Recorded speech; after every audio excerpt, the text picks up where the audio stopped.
If you're currently questioning every life decision you've ever made, congratulations, you're on the right track. Welcome to Existential Office Hours with your host, Lori, and today we're going to be talking about the quarter life crisis. Yay! Yay! I don't have sound effects, so you guys are gonna have to deal with my self-made sound effects. So, anyways, imagine this. Your 20s are rolling around. Everyone's been telling you, the 20s are the best years of your life. That's all you see on the media. That's all you've ever heard from people. You're going to have the opportunity to travel and do all these amazing adventures and build these amazing lasting friendships. And you're in your prime and it's going to be so much fun.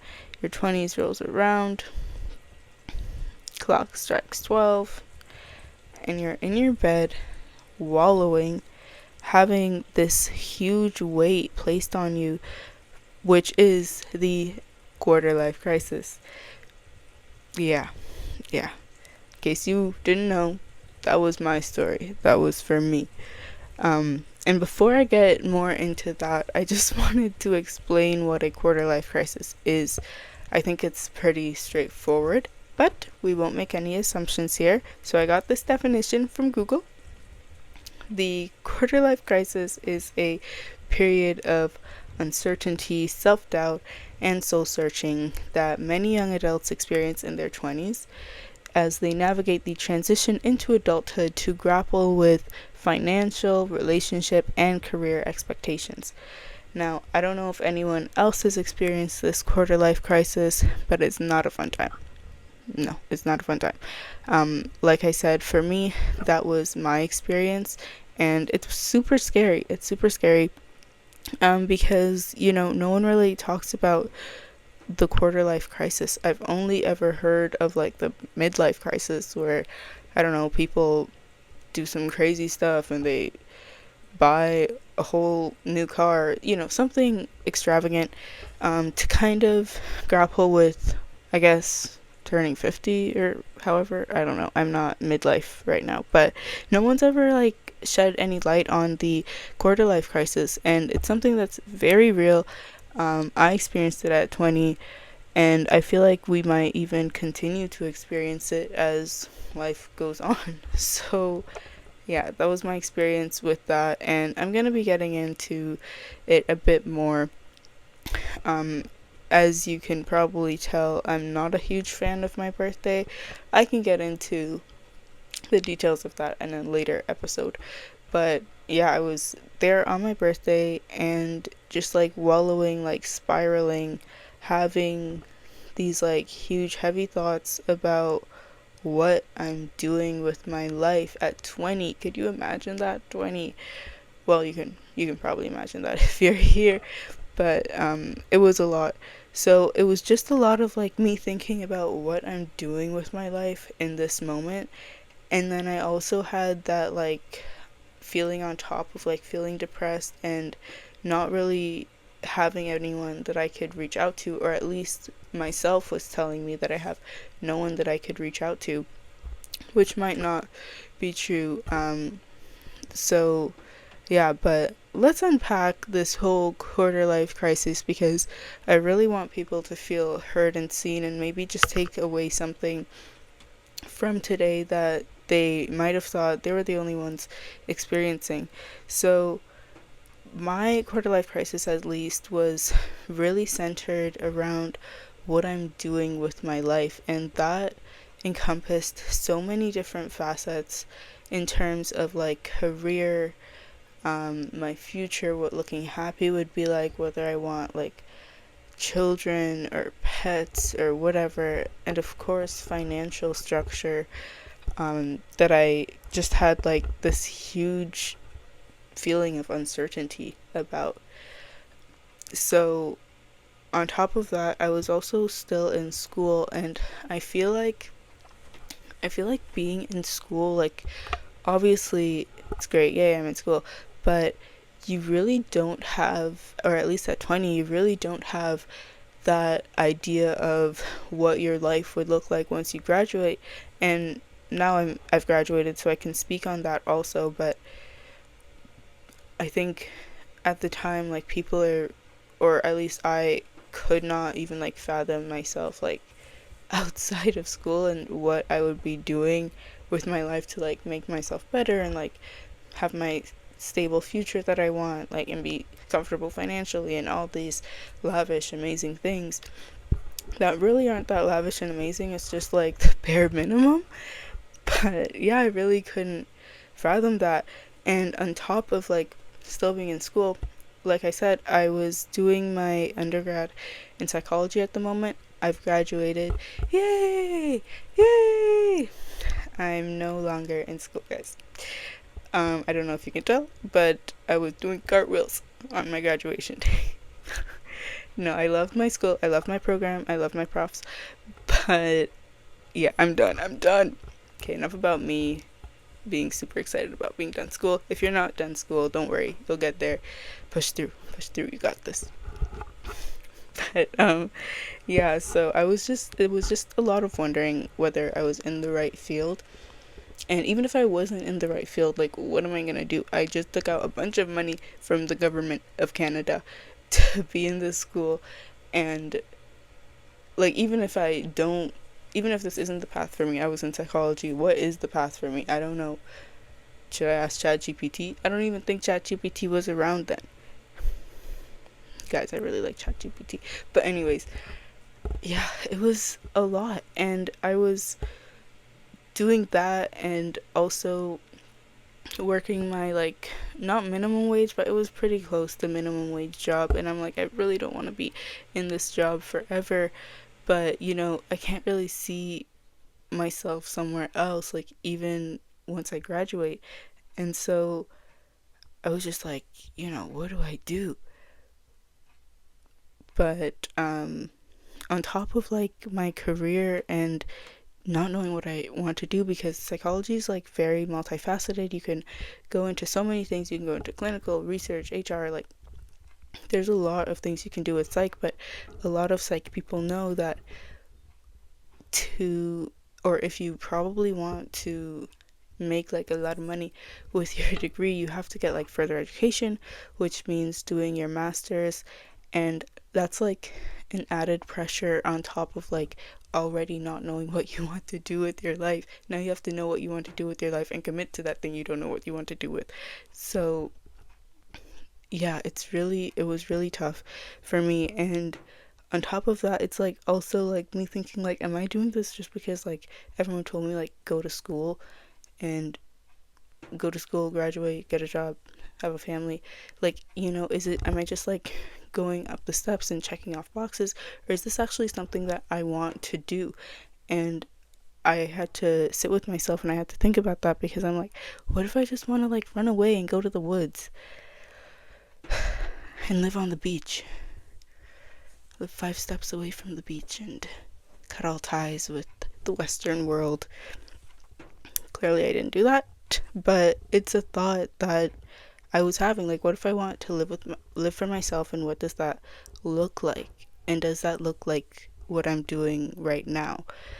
So there was me grappling with whether I want to be in school and stay in school, and then me also thinking about what my own happiness would look like, which leads me into the other part of my existential crisis, which is happiness. Like, especially when you're feeling super sad and low on your birthday and down, you're like, how can I be happy? And my goal has always been, since I was 12, a little sad 12-year-old girl, it's always been to be happy. And I've just been looking at how can I approach that, and how can I do the best for myself now so I can get to that destination of happiness. It sounds really sad, guys, but I'm fine. I'm okay, I promise. But on top of my goal of being happy, which now I'm in this position, and I always like try to remind myself of a motto that I saw on social media, I believe. I think it's just been circulating. I don't think anyone specifically came up with it, if I'm correct. You can correct me if I'm wrong. But anyways, the motto is just stick to the plan, not the mood. And I think that's really helpful, because especially like in these formative years of our life, because it's really hard sometimes to stick to the plan and not like your mood. Like, you know, we're in this awkward phase of our life where we have so much bills and so much stuff to do, and like we feel like we're missing out on a lot of things, but like, are we really missing out, or are people just like posting the best things on social media and we're comparing ourselves to each other? And so I find it's really important, for me at least, to stick to my plan and not my mood. But then it's like, what is my plan? What is my plan? And this goes back to the thing about like having a career or being happy, and if that can even look like having both of those things, because I would love to have both, but we also have to be realistic.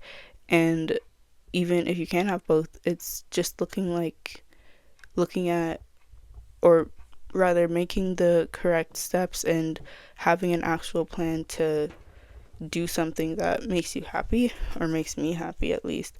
And I honestly can say that I'm still trying to focus on the plan, but I don't really know what I want to do with my life yet.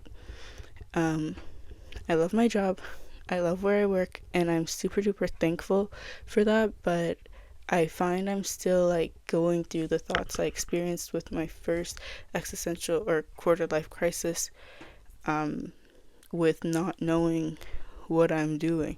And that's why I said this is an opinion based podcast, because I don't know what I'm doing, guys. Okay, do not take advice from me, I'm not a professional. So yeah, on top of my goal for happiness and my career spiral, was the financial stuff. The financial stuff. Which is so fun. Who doesn't love talking about finances when you have none? Yeah.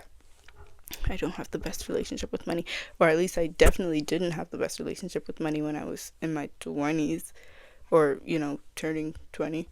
And I don't come from a very rich family, so we don't, or at least my family never necessarily taught me to have a healthy relationship with money. Just don't get credit cards, they're bad, which isn't true.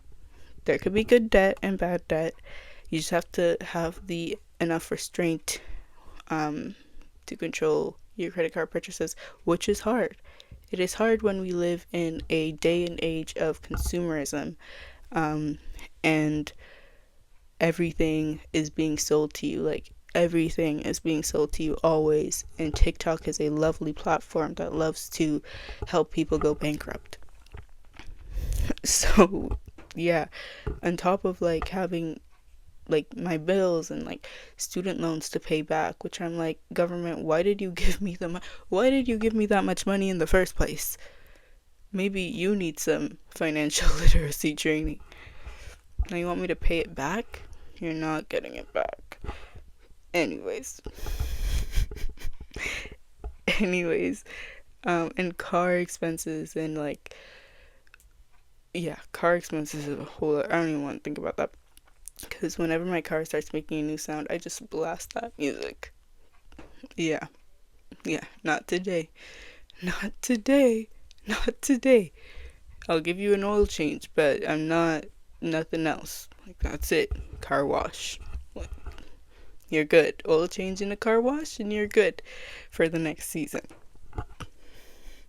So yeah, there's so many like things to think about with finances. And obviously right now I'm in a position where I've graduated school, so I'm in like a big girl job, but obviously a lot of stuff for like entry level, and even if what I'm getting paid now is like enough for whatever myself, inflation and the economy is just going up and up and up, so it just feels like it's not enough. And then being able, or needing to be able to have spending money and saving money and money for emergencies and budgeting, all this jazz, like it's a lot to think about. It's a lot to think about. And could you imagine my 20-year-old brain even like trying to fathom that? I could not. I can barely fathom it right now.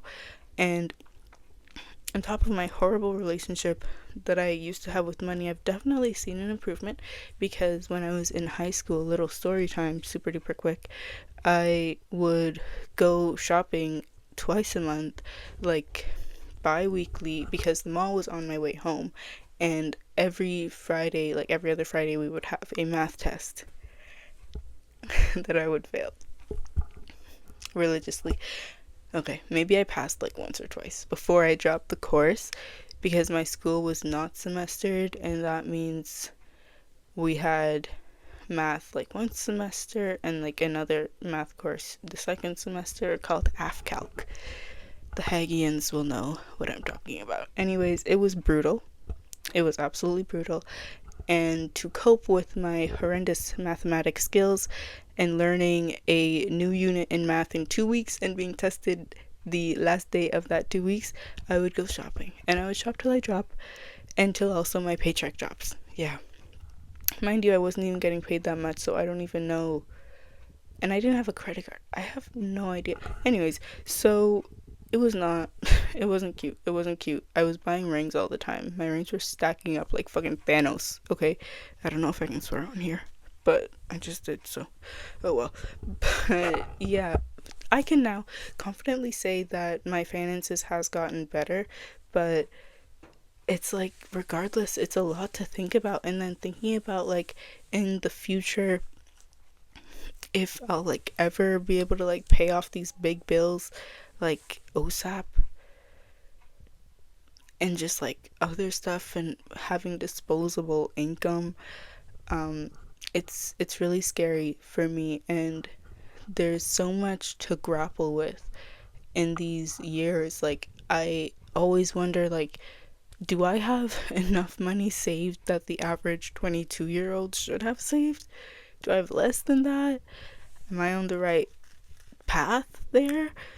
And obviously, like, everyone's in a different position, so I don't want to put like a number on like, oh, you should have this much saved or not. But it's really scary, because I would like to own a house one day before I turn 80. And will I? I don't know. So yeah, it goes back to just like everything is interconnected is what I'm trying to say. Like the career stuff, the being happy, the finances. Another thing that I was really, really struggling with. Let me drink some water for this first. I was really, really struggling with the idea of like whether I want kids or not. And I was struggling with that only because I feel like having children, or deciding to have children, just has like, it places such a big load or weight on my shoulders, especially as like someone that identifies as a woman. I would be a mother to that kid, because I feel like women carry a lot of that. I don't want to call it a burden to be a mother, like it's not a burden, but they carry a lot of weight with them when they do have children, because it's their baby. um I'm not saying guys don't carry that also. I'm just saying I feel like women carry more. You can argue with me in the comments if you want, but yeah, so on top of just the psychological things I would be going through if I decided to have a kid, there's also the fact that I would feel personally like I would need to have so many things under control. I'm gonna get into why I decided I don't want kids infinitively in another podcast, because guys, that's gonna be a really long one. But I would feel like I need to like actually have like a plan and like my life and S word together, because I don't know what the average age to have a kid is, but I would want to like have them around like early 30s, and that would mean having my 20s would be me like grinding, like no time for rest and relaxation, just pure grind. Get your shit together, get your bag, and then you can settle down and your vacation will be the birth of your child. So that's what was going on in my head. And that just like didn't really sound like something I wanted, simply because I wouldn't be feeling like I'm living for myself. I would be feeling like I'm living for my family. And that's not necessarily ideal to me. Not saying it's not ideal to other people, not saying other people need to have a plan before they have a kid. That's just me, because I'm very type A and I need to like have a plan for everything and know what I'm doing for everything. So yeah, I would need to like go to school, get into masters, do PhD if I decide to do that, and then get a decent job before I decide to have children. And school is not easy, guys. It's not easy.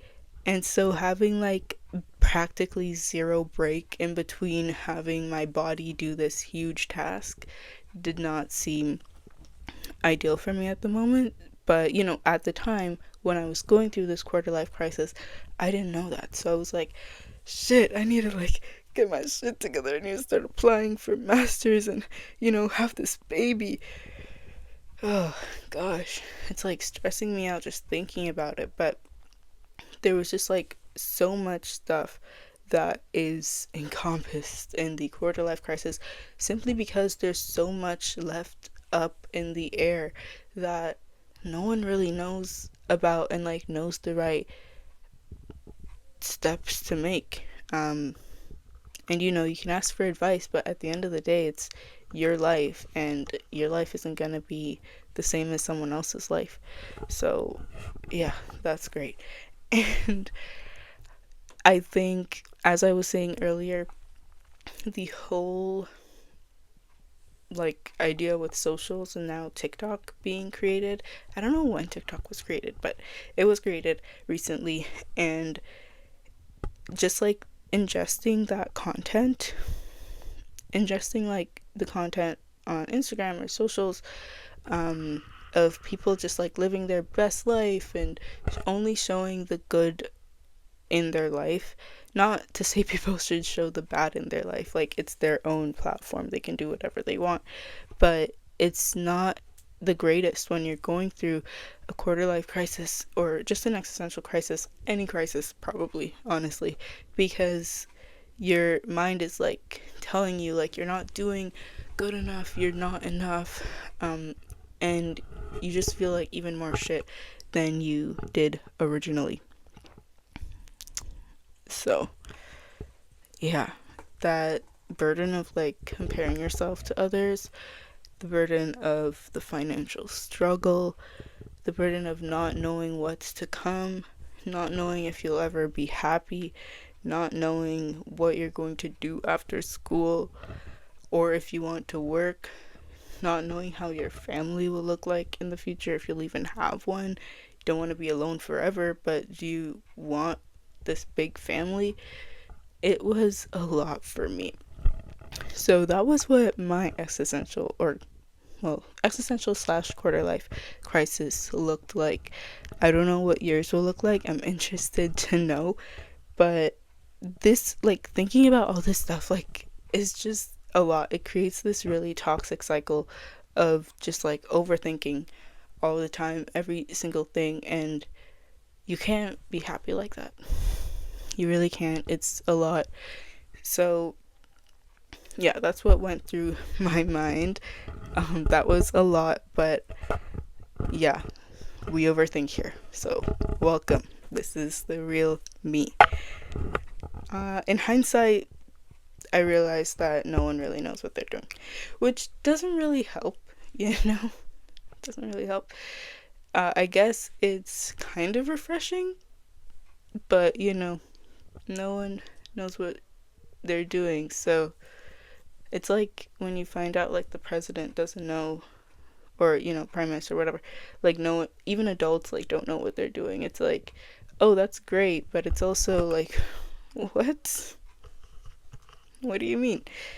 So it's that like awkward, ironic feeling that is kind of scary to think about.